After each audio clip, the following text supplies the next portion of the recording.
Of this outage at this point, we'll update you as soon as we know more.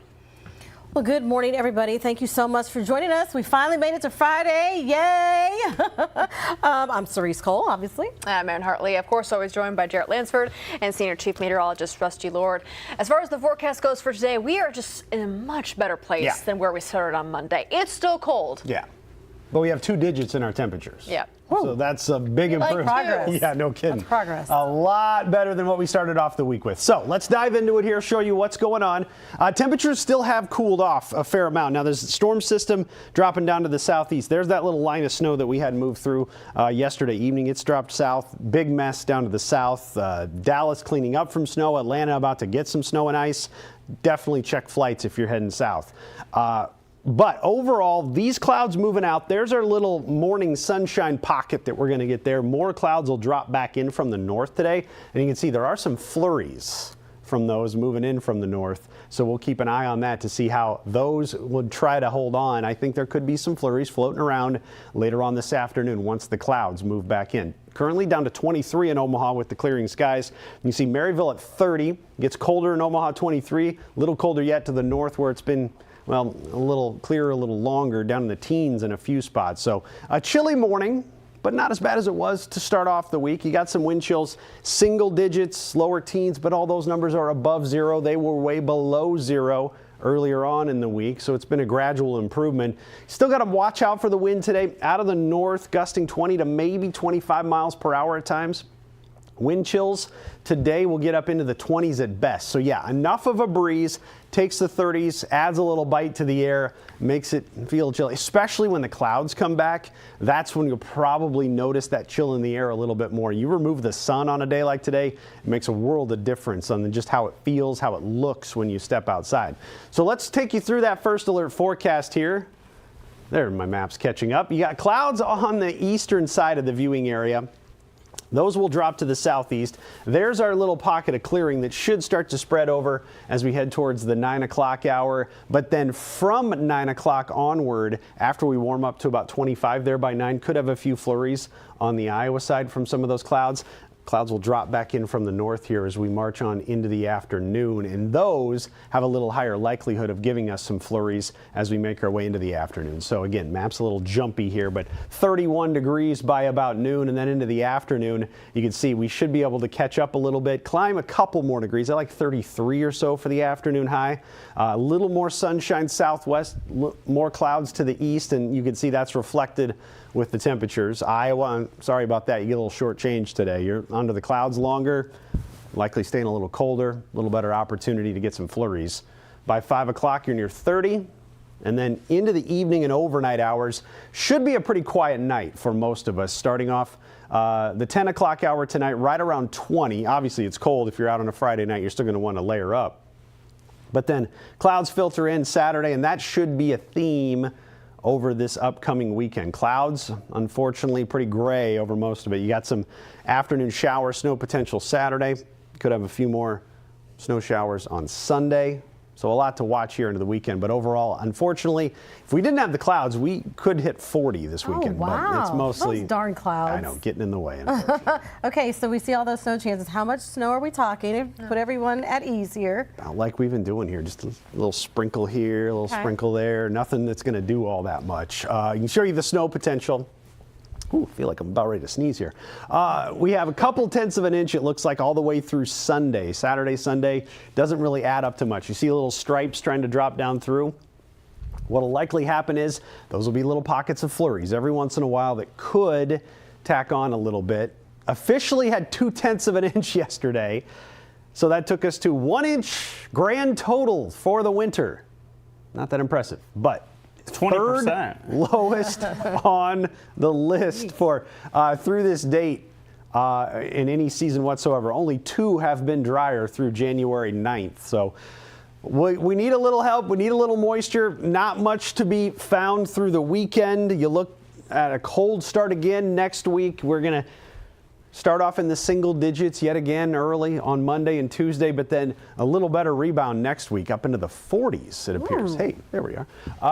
40s for highs by the end of the week. If we're lucky, we play our cards right. Maybe we can sneak a 50 in there. We'll see. I just have this lingering feeling that it's coming. Yeah. I don't know when. We'll The get 50 one. or the wallop of No, snow? the snow. Oh, we're going to get walloped. Yeah, I don't know when. If it's going to be end of January, Yeah. if it's going to be February. I just have this like doom, I know. doom and gloom. You got to think. I don't see anything in the next 2 weeks, so you can probably put your mind at ease for a little February. bit. But Okay. it is wild February. how quiet this has been.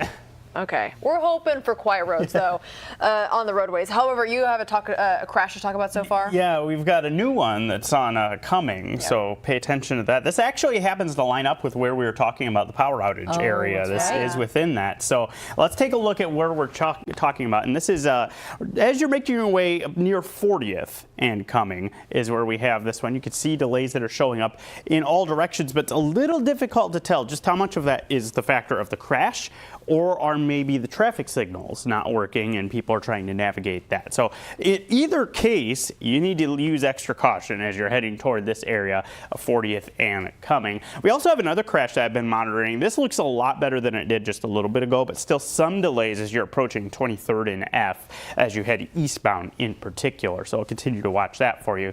Let's talk a little bit more about what we're seeing after we talk about this slowdown here on 370. That's right near 36th. And as you continue toward about 42nd, a little slow as you head westbound. All right, now let's talk a little bit more about where we're seeing the power outages. We showed you the map. It's about 1,800 that are being reported without power. And it's roughly outlined by about 30th over toward about 55th as you go east to west. And then from south to north, it's from about Leavenworth to Ames. If you're anywhere in that box, you may encounter areas where there is no power, and that means from a traffic perspective you could have intersections where the traffic signals are not functioning correctly or completely dark. Any of those you want to treat as all-way stops. And you can see a lot of the spots through here, Dodge showing a few spots that are a little slower. Coming, we're near that crash. And then as you make your way on Northwest Radio, you head toward Benson, you've got some slowdown. So that very well could be a contributing factor to some of those slowdowns. So you want to make sure you're keeping that in mind. Leave a little extra time out the door if you travel in that part of the metro as we start off the day. A little slow there as you're getting near Gretna East. We see that typically about this time in the morning. Otherwise, we're moving along pretty well on the JFK and a lot of our main roads. We'll continue to watch that situation unfold, though, with the power outages. That's something that may sneak up on some people if you're now watching this live stream right now and getting that information. And remember to treat those blinking lights four-way stop. Four-way stop. A lot of times we see this and people say, well, that just means go. No. That's the wrong way to handle it. They're not That's how you taking end up turns. with issues. Yeah. Okay, Jared, thanks. Well, new this morning, one person in the hospital after a shooting in the metro. Details are pretty limited still at this moment, though we do know a call came in from Papillion Methodist Physicians Clinic just after 9:30 last night. It's unclear if that's where the shooting happened or if the victim walked in. They were then taken to the hospital with non-life-threatening injuries. Well, also new this morning, a scary situation for a Ralston homeowner. This car crashed through the front of the house. Now take a look. It happened before 10 p.m. last night near Oakwood and Miller Avenue. Thankfully, there was no one who was injured. Now, in a social media post from Ralston Police, the driver was cited for DUI and other offenses. We do have an update this morning concerning an Omaha man tied to a homicide in Lincoln last year. Gregory Bahati is now facing a murder charge. He had been considered an accomplice. Yeah, last September, 2 people were found with gunshot wounds outside a bar on O Street. Now, police say Bahati told another person involved in the case to shoot at Savion Hopkins and another man. Hopkins later died at the hospital. We're learning more details this morning about a sex trafficking operation just south of downtown. According to police, this happened at the American off of I-80. Police say a 15-year-old and a 16-year-old girl were forced to have sex with multiple men for money. This includes all 3 hotel workers who are being held without bond. The other 3 suspects, the alleged traffickers, had bonds set between $5 and $10 million. Now, we spoke with the Women's Center for Advancement in relation to this case. Yeah, the organization works with survivors of sex trafficking, and they say one of their goals is to help survivors realize they don't need the trafficker and to replace whatever the trafficker is giving them. The victim sees that I don't need to go back into that dangerous situation for myself. I can achieve all of these things with the help of my advocate and case manager. Now, if you believe someone you know is the victim of trafficking, you can notify the Nebraska Human Trafficking Hotline or the national hotline. Both numbers can be found on our website, firstalert6.com. These updates coming in during Sex Trafficking Awareness Month, and here's what's happening today at the state capitol. There will be a Human Trafficking Awareness Month proclamation and Nebraska Human Trafficking Task Force report. This all starts at 11 a.m. New bills at the top of mind for Nebraska lawmakers during this legislative session. Now, how one is looking to address property taxes here in the state when First Alert 6 streaming returns.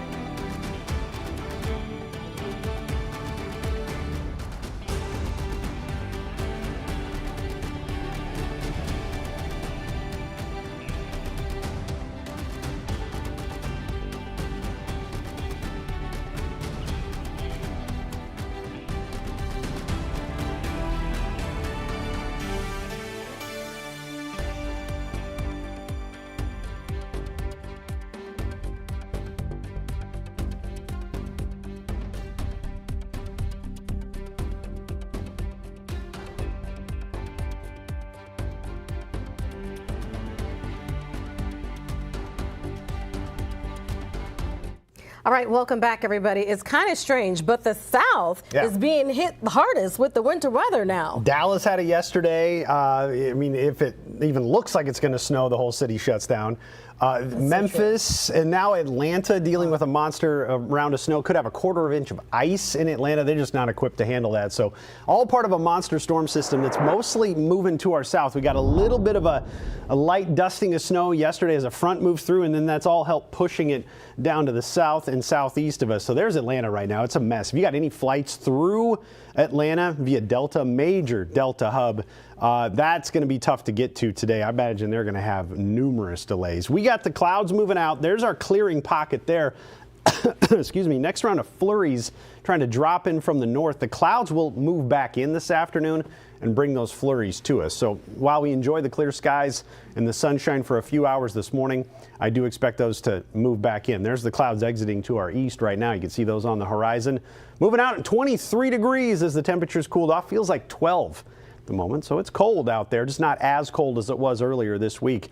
5 to 15 mile per hour winds. Right now, trying to gust a little bit higher, and I think those could try to gust to about 20-25 later on today. Here's what it feels like out the door in most spots. Lower teens for the majority of us, a couple single digits sprinkled in there. The wind gust forecast to 20 to 25 with some of those gusts later this morning into the early afternoon.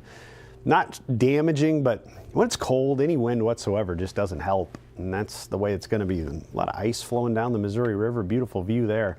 We'll climb to 33 for the afternoon high today. As those clouds come back in, again, 33 won't feel fantastic. There could be some flurries floating around, but that's just the way it looks. A lot of gray this weekend with several opportunities to see some light snow. We run this model all the way through about 7 o'clock Sunday night. You can see just a few little stripes of some snow trying to move through. You're not going to get much out of the small chance on Saturday and some flurries on Sunday. Here's how it looks for Saturday. You notice a couple little sprinkles or snow showers traipsing through. There's about 2 o'clock in the afternoon on Saturday. Those march through, and by the afternoon, again, it could be just warm enough with this 36 to get a little melting snow. I think that's what models are trying to show us there. And by 7, shouldn't be much left, but the clouds are a common theme over much of the area on Saturday. Watch the Sunday high temperature. That 33 there, that could happen in the morning. So I put the down arrow there. I think it early high with 20s into the afternoon, the way it appears, with some flurries moving through. And then a cold start to next week. Much like this week, we're going to start off with some mornings in the single digits, the way it appears. You know, we keep talking about, okay, we haven't had the snow. We're not where we should be. So the question is, where should we be typically this time of year? Well, typically we should be getting a lot more snow than this. It's ridiculous. We've been missing out on storm systems. Most of them actually been going to the south, and there's really nothing to be found of any significance out over the next 10 days. Matter of fact, we're just melt off anything that's out there. We got low 40s by the end of next week. So you can always view this on our website, by the way. These are the 3 main areas where the most extensive list of records have been kept. This is the National Weather Service office in Valley, and you got Omaha and Lincoln. We've had so far this season about an inch. This number here is about where we should be through yesterday, which is about 10 inches. On average, we've had that much snow through this far in the season. And last season, we were sitting at about 7.5 inches of total snow through about January 9th. So we are well behind the pace, third lowest we've ever had through this time frame. So we'll see if we can make that up. Either that or let's just go way to the other end and be the driest ever. I don't know. It may set up problems for spring, but that's the thing. That's the numbers for right now. All right. We were talking earlier. We'll probably get it in February. There you go. Okay. Plenty of time. Unfortunately, you have a new crash to tell us about. We're not off to a good start for a Friday morning commute. Let's go down to Sarpy with this one. This is 186 370. Remember just a little bit ago I was saying it looked a little slow right around Gretna East, so it's just off to the west of there that we have this on 370 with this crash. No direction given, so it's unclear if this is eastbound or westbound with this one, but you could see the delays in Gretna East.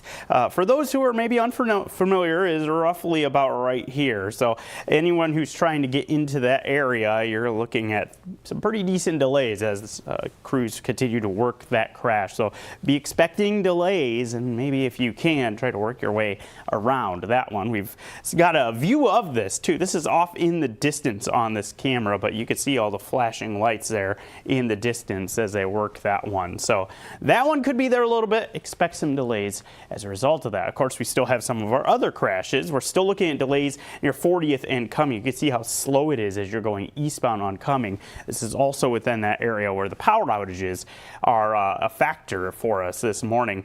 Still a little slow around F. It looks like we're starting to wrap that crash up though near 23rd and F, so that's an encouraging sign that we're seeing. We zoom things out. You can see things are moving along pretty well in some spots on the metro, not as well others. You can see all the yellows that are showing up as you're making your way near Benson, some of Midtown into Northo. That's the area that has the power outages being in place. And I'm gonna real quick here, I'm gonna call an audible here, and we're gonna pull up the OPPD map here. Let me refresh this. And I want to give you an idea of where we're talking about with this and how much are being affected. We could zoom in real tight here. So there you can see roughly within this square. So that's divided by about Leavenworth. You can go straight north, go through Northwest Radio, and up to about Fontenelle Park is the northern edge of where you're looking at those outages being in place. Anyone who's in that dark blue square you're seeing right there, you need to watch out for intersections where the signals may not be functioning properly, and that's probably why we're seeing some delays that are showing up Northwest Radio,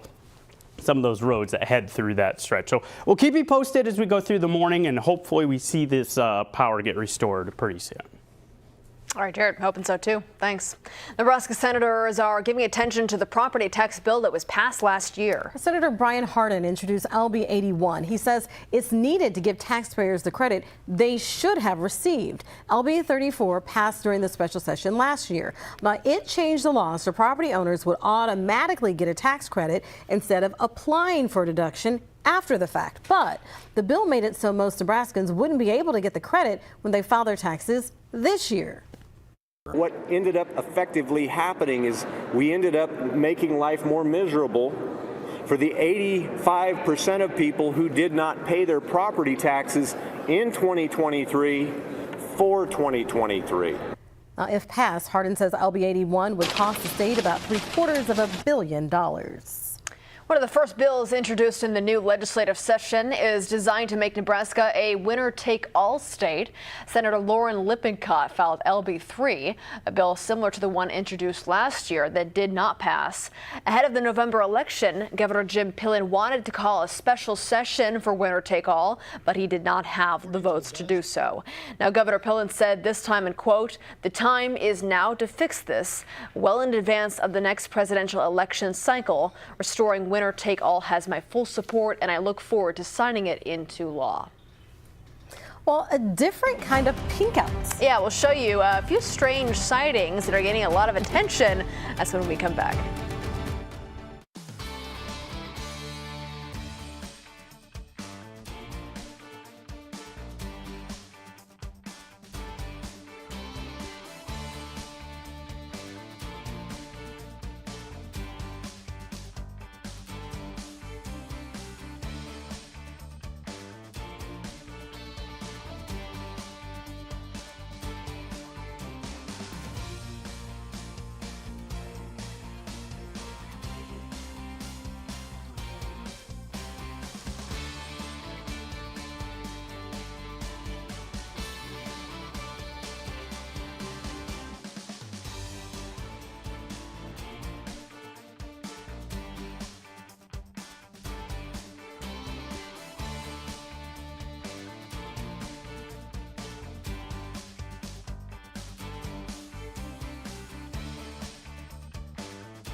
A strange new sighting in downtown Boston is having a lot of attention. Yes, giant pink people are hanging out in alleyways and peeking through restaurant windows. Let us show you what we're talking about. So these inflatable sculptures are part of an art installation called Mr. Pink. A city official says they give Boston a pop of color during, a kind of cold, drab time of year like we're seeing here. Yeah. They're currently in 6 different locations all around the city. I don't think there's a window on that one side, but could you imagine if that's your view outside? Is there? I can't tell. It's funny. So a little perspective here. So we're doing a lot of work behind the scenes. Like, you guys are reading the news. Jarrett and I are over there putting stuff on the web. Yeah. And I hear you guys start reading the story. I'm like, It just turns around. what on earth? So I just turn, like, what's going on? I know that script before. That's funny. That's their intention, I think, got to do it. that all around the city. Feel like, what is going on? I was intrigued. Bring a little bright spot to what can be a dreary time. Understandable. Really quickly, we want to mention something. Let's give a happy birthday to Cerise. It is not officially her birthday today, but it's coming up, and we're celebrating her It's today. Sunday. Your birthday yes, on a weekend, thank all right. you. Oh, yeah, I'm going to tear it up this weekend, y'all. Happy 20th. Might stay up till like 9, maybe 10. I don't know. Go crazy. Stay up till 10 o'clock. All right, everybody. Thank you. And thank you so much for joining us. We're going to get ready for the Today Show that you can watch here on streaming or over the air. All right, have a great start to your weekend.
Live from WOWT, First Alert 6 starts with breaking news.